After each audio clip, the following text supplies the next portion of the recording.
Bismillahirrahmanirrahim. Assalamu alaikum. Dear students, hope you are well and doing great.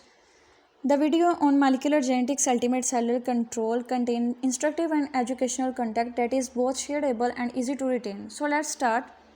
The topic of my presentation is molecular genetics ultimate cellular control. Their subheadings are DNA genetic material, DNA replication in eukaryotes, genes in action, control of gene expression in eukaryotes, mutations, application of genetic technology recombinant DNA. सबसे पहली term discuss करते हैं DNA the genetic material. A German chemist Friedrich Miescher discovered DNA in 1869। Abbreviation इसकी देखें, DNA is the abbreviate deoxyribonucleic acid. Nature of DNA देखें, it is the heredity material and it has 3 main components. वो कौन से हैं? Phosphate group plus pentose sugar plus nitrogenous bases. Structure of DNA discuss करें, leather like होता है, ये double helical structure होता है। इसमें जो 4 बेसिस हैं वो है एडेनिन, थायमिन, साइटोसिन एंड गवानिन। इरवन चार्गफ ने इनकी अमाउंट को डिस्कस किया था। उसने कहा था the amount of adenine in DNA always equal to the amount of thymine and the amount of guanine always equal to the amount of cytosine. It also implies that there is equal proportion of purines. Purines में कौन सी bases हैं? Adenine plus thymine, adenine plus guanine, and pyrimidines में है cytosine plus thymine. साथ diagram में show भी किया हुआ है colourful adenine, thymine, cytosine and गवानिन को। अब आगे है डीएनए रेप्लिकेशन, यानी डीएनए किस तरह रेप्लिकेट करता है। सबसे पहले हमें पता ये होना चाहिए कि रेप्लिकेशन का प्रोसेस कौन सा है। Replication it is the process by which DNA produce their own copy. DNA अपने ही जैसे एक कॉपी को तैयार करता है, इस प्रोसेस को कहते हैं डीएनए रेप्लिकेशन। डीएनए का double strand that is formed by the backbone of phosphate sugar. अब डीएनए रेप्लिकेशन का जो प्रोसेस है वो किस लिए इम्पोर्टेंट होता है? It is important for species survival. और डीएनए रेप्लिकेशन की 3 मेन फेजेस हैं, वो कौन सी है? फर्स्ट पे है इनिशिएशन, सेकंड पे है इलोंगेशन, थर्ड पे है टर्मिनेशन।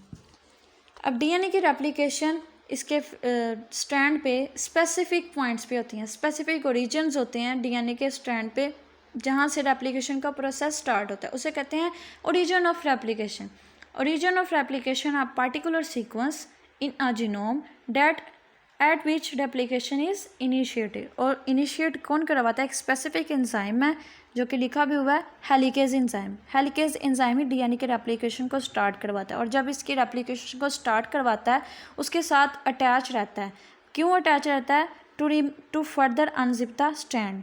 और जो इसकी रेप्लिकेशन का प्रोसेस है वो दोनों साइड से इकट्ठा ही स्टार्ट होता है, इसलिए हम कहते हैं कि डीएनए की रेप्लिकेशन का प्रोसेस बाई डायरेक्शनल है।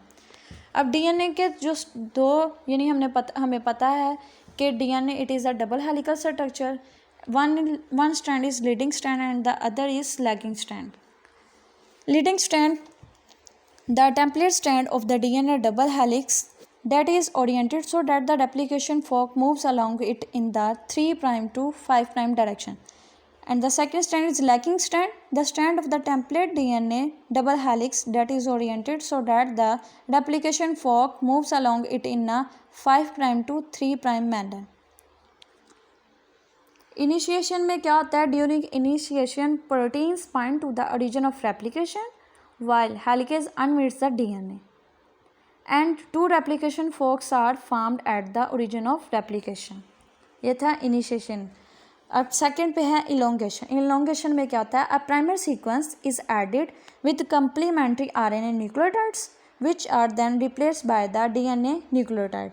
During elongation the leading strand is made continuously. leading strand जो है वो continuously बनता है while the lagging strand is made in pieces.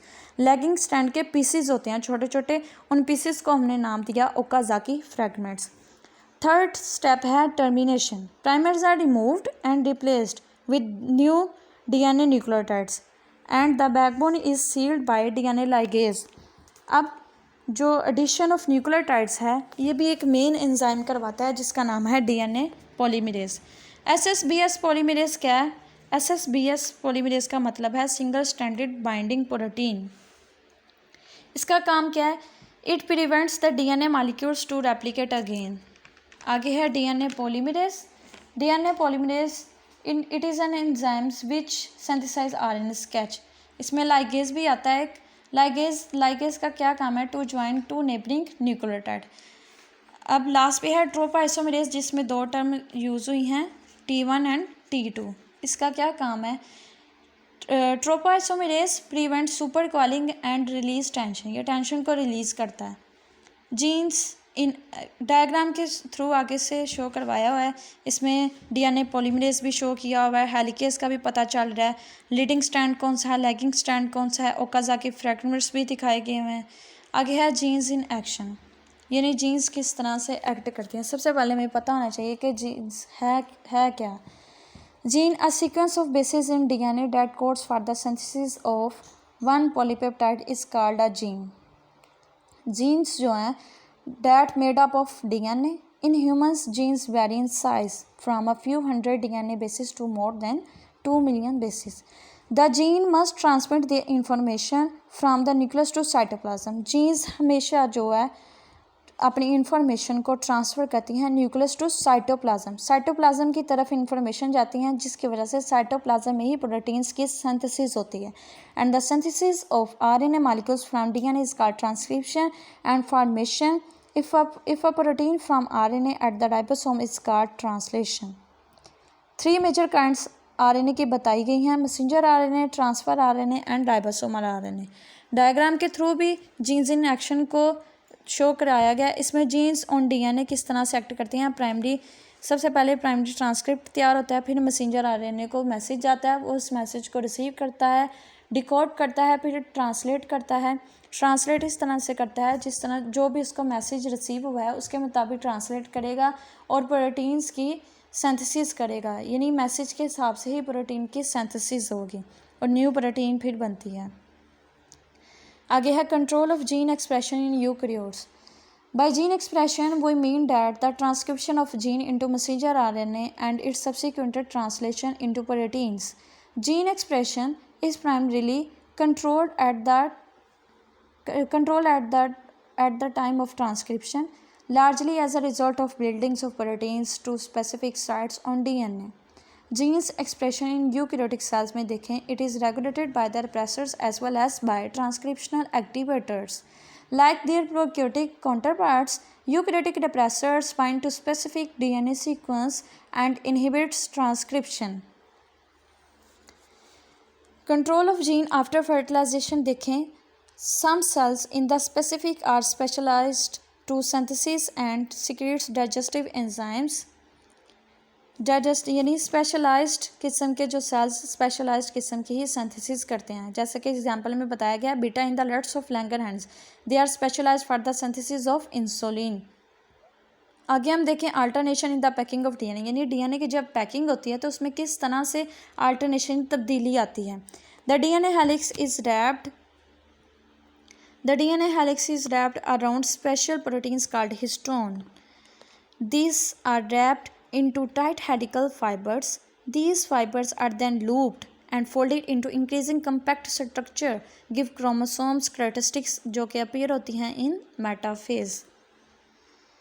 आगे है म्यूटेशंस क्या है? Mutation it is a change in the DNA sequence. DNA के सीक्वेंस में जो चेंज आता है उसे हम म्यूटेशन कहते हैं। Mutations can result from DNA copying mistake during the cell division, exposure to chemicals called mutagens और इन्फेक्शन बाय वायरसेस। म्यूटेशन जो है वो जर्म लाइन म्यूटेशन भी होती है, सोमैटिक म्यूटेशन भी होती है। Germ line mutation occur in the egg and sperm and can be passed on the offspring. लेकिन जो सोमैटिक म्यूटेशन होती है that occur in the body cells and are not passed on, जो कि आगे पास्ड ऑन नहीं होती। इसकी जो 3 टाइप्स हैं वो है बेस सब्सटीट्यूशन, सेकंड है इंसर्शन और थर्ड पे है डिलीशन। सबसे पहले हम देखते हैं कि बेस सब्सटीट्यूशन क्या है। Single base substitution are called point mutation.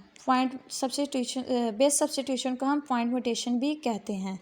इसमें जो डिजीज़ काज होती है वो है पॉइंट म्यूटेशन की वजह से sickle cell disease. Point mutations are the most common type of mutation and there are further 2 types, transition and transversion.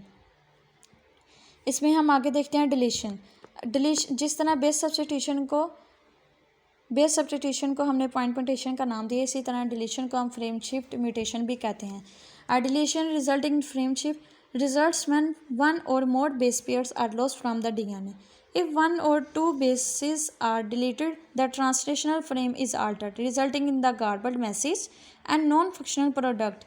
A deletion of three or more bases leave the reading frame.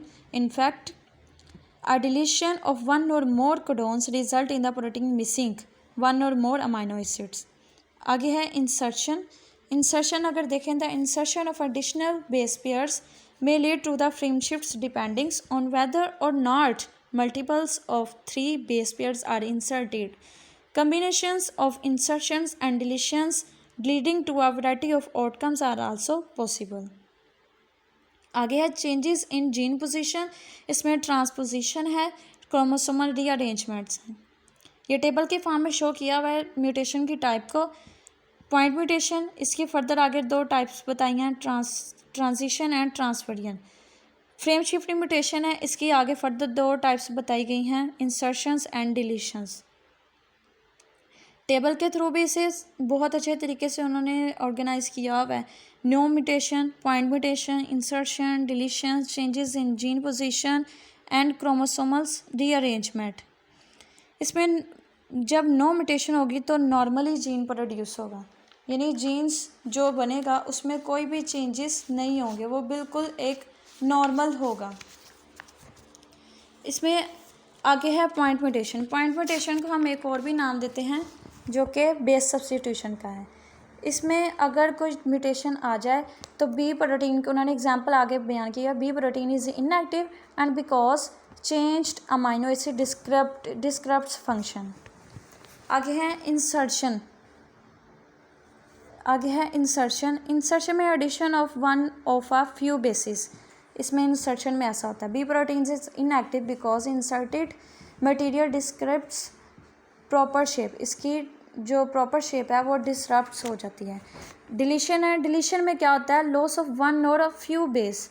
इसमें base जो है वो loss हो जाती है। Changes in gene position देखें तो सबसे पहले है ट्रांसपोजिशन, जिसमें बी जीन और बी प्रोटीन्स यानी ए सी बी उन्होंने प्रोटीन्स लिए हैं, जिसमें बी जीन और बी प्रोटीन में be regulated differently because of change in gene position.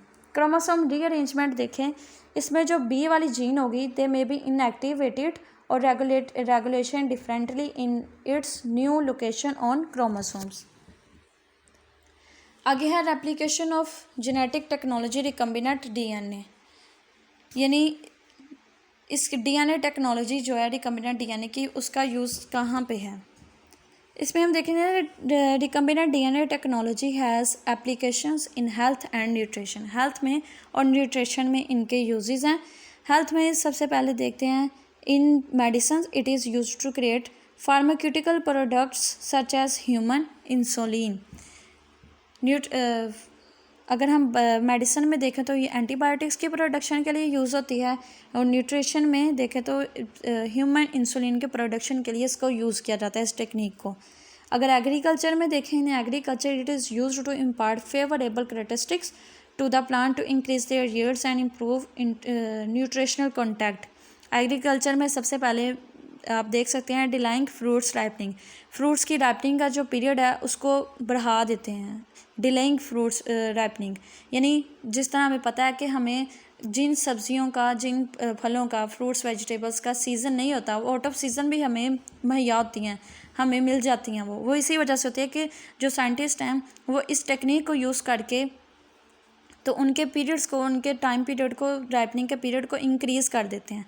फिर एज रेजिस्टेंस टू इंसेक्ट्स किस तरह बचाया जा सकता है, वो इसी टेक्निक को यूज़ करते हैं।